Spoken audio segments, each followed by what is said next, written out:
didn't know about what the fruit of the Spirit used to be until Jesus came into my life.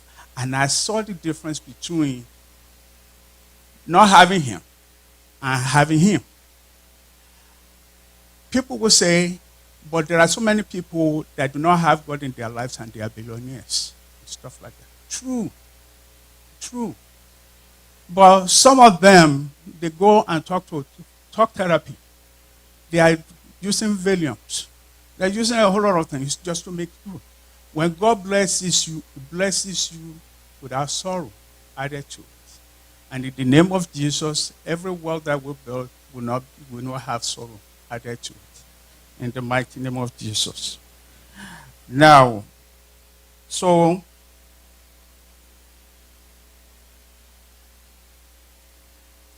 when you have that, life insurance is critical. Life insurance is not for you. It is for your family. It is not for you, it's for your family. Before I started doing this, I used to sell life insurance. I used to have Series 7 security license. I used to be a stockbroker. So when I go to make presentation to folks, especially because when you start in life insurance, they will say, first sell it to your family first. If you sell it to your family, then they will know you can actually sell. And they'll ask you to, in those days, they'll ask you to write the names of your relatives, the friends, the families that you can actually approach. And the first people that I go to, the first comment that was, okay, so you think my husband is going to die or my wife is going to die? So that is why you are here. I was very discouraged. Okay, but life insurance is not for the person, it's for the family. And because you have so many of those products in with the cash value, you can build up you can build up wealth with that. So that gives you an opportunity to actually say, hey, wait a minute. It's a life insurance plus savings.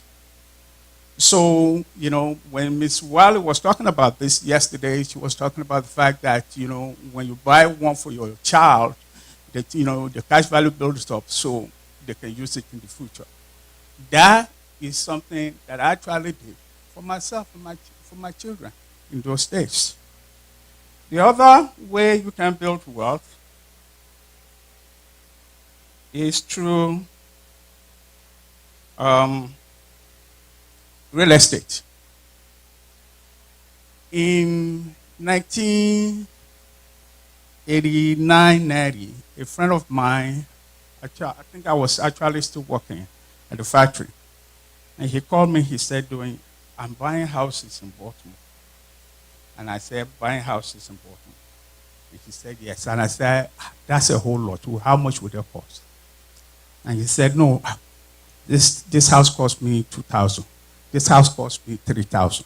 This house cost me, I'm thinking a house costs you $2,000, $3,000, $1,000, $2,000. And then he showed me about the auction in Baltimore, where the city actually sell houses.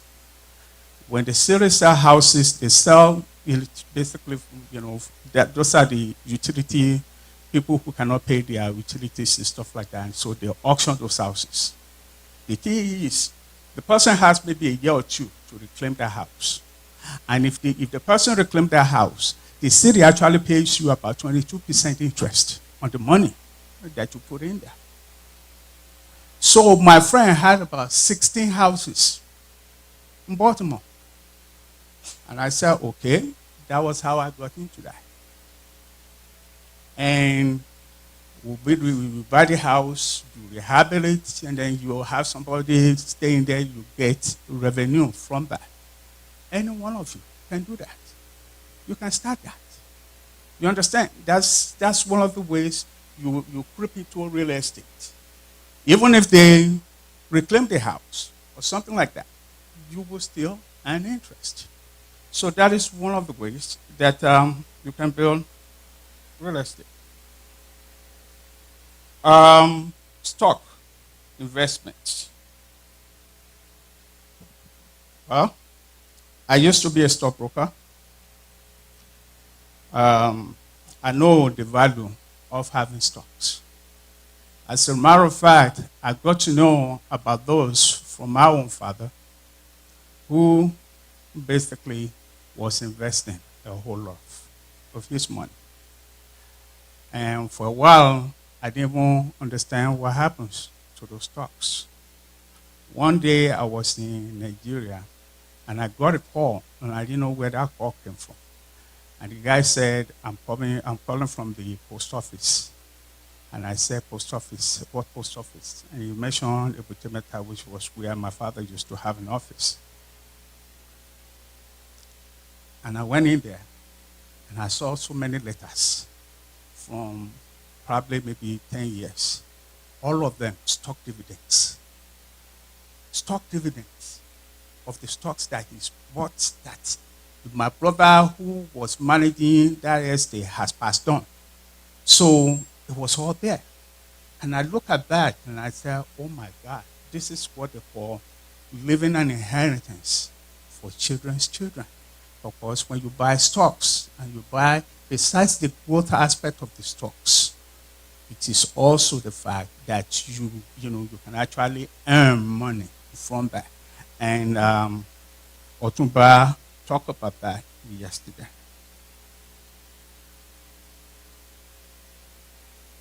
Humble beginning. Look at Apple. It started in a garage. In a garage. Look at Amazon. When Amazon started, anybody, it was just a bookstore, online bookstore. And anybody could have done the same thing. But he had ingenuity to, he was very flexible in his business plan. That he started with the bookstore, then he went into online marketing and all of those things, and now we see how it is. Look at Facebook. It started in the dormitory.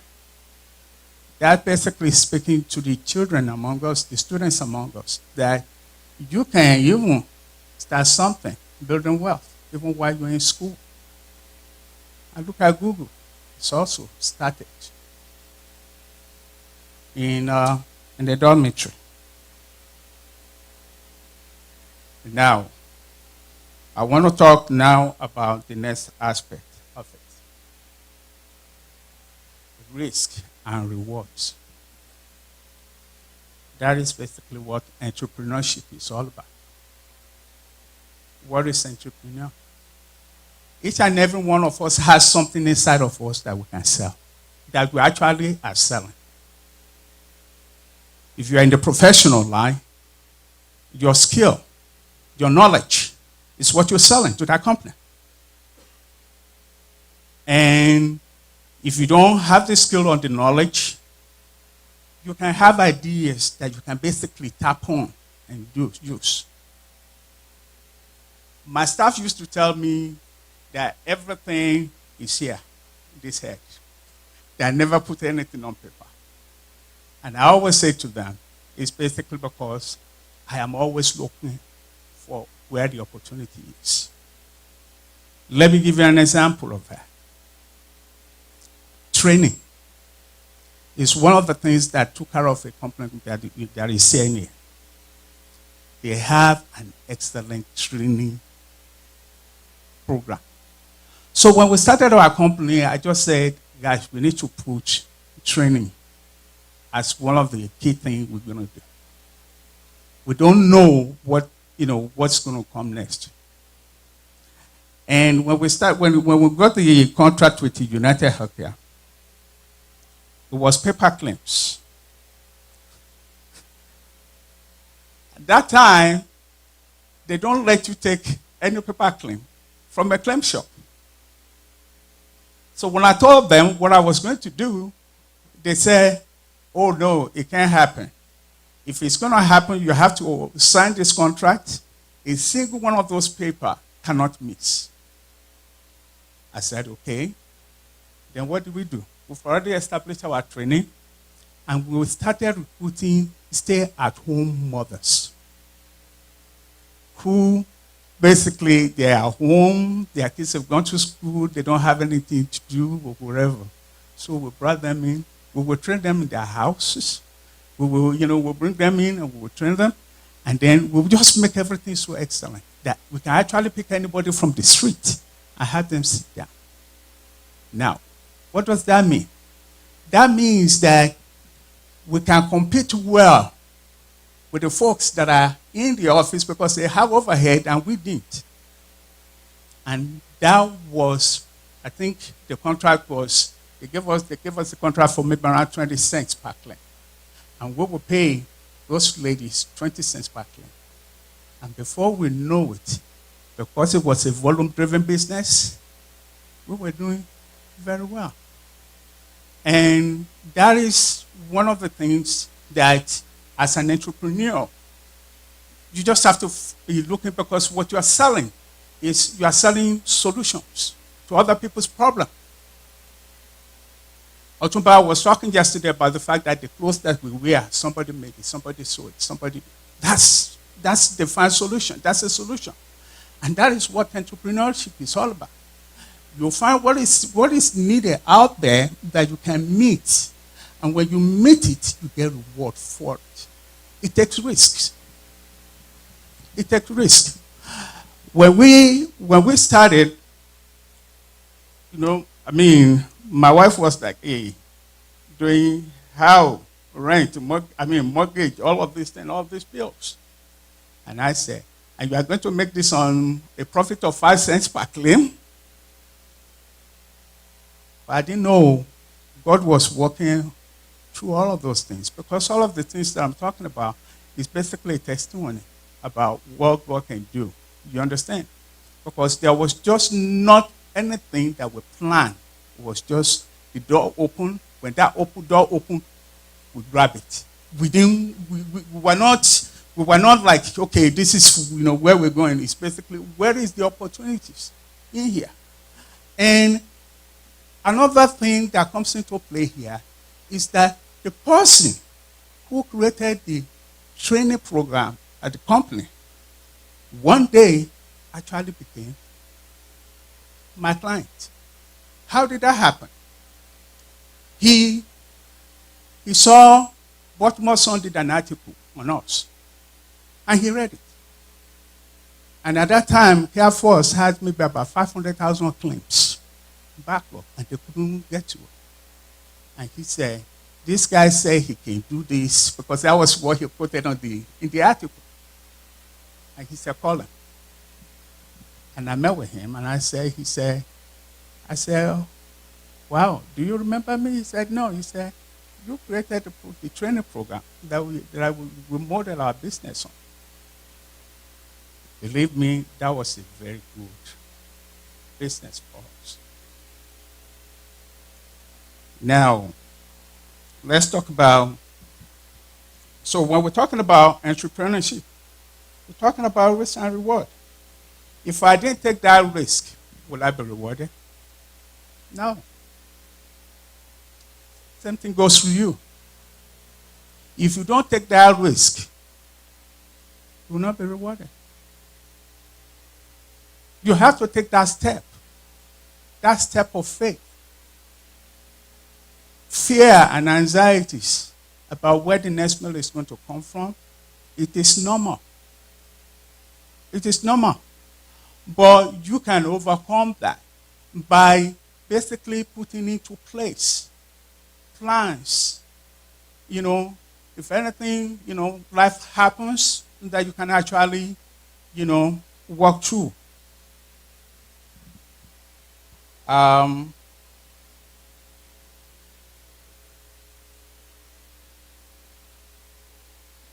Build a diverse portfolio. Build a diverse portfolio. Don't put all your eggs in one basket. If you are working and you are making money, you put your money into stocks. 401k is retirement plan. You can do that. You can get into the little real estate that I talk about. You don't have to have big money, but you can have partners that will work with you on that. Say somebody who has the skill, somebody who's a carpenter or somebody who's a handyman that you know and his work is good, and you can basically work with him and partner with him. His skill, your money. Right? So you both taking risk, and you both get rewarded on that. So liquid cash is for emergency. You have to be prepared for that. It's for emergency. You have to be prepared for that. And it's never too early. It's never too late. You can start when you're young. Even when you are 65, you can still start. You never know. You might live up to 95. And so you have 30 years of investments and returns. Next slide.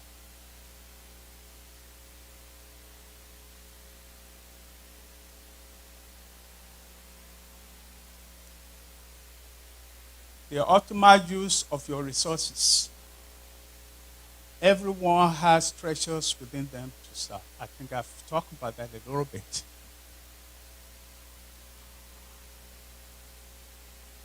You look at your time. Your time is valuable. You just say, well, don't money. Lazy money is the money that you have in the bank that is not doing anything for you. Okay? That is lazy money. Put your money to work. Put your money to work. Your talent, it is a commodity. Your talent is a commodity. Use it for your benefits and for the benefits of your children and your children's children. Your knowledge is very valuable.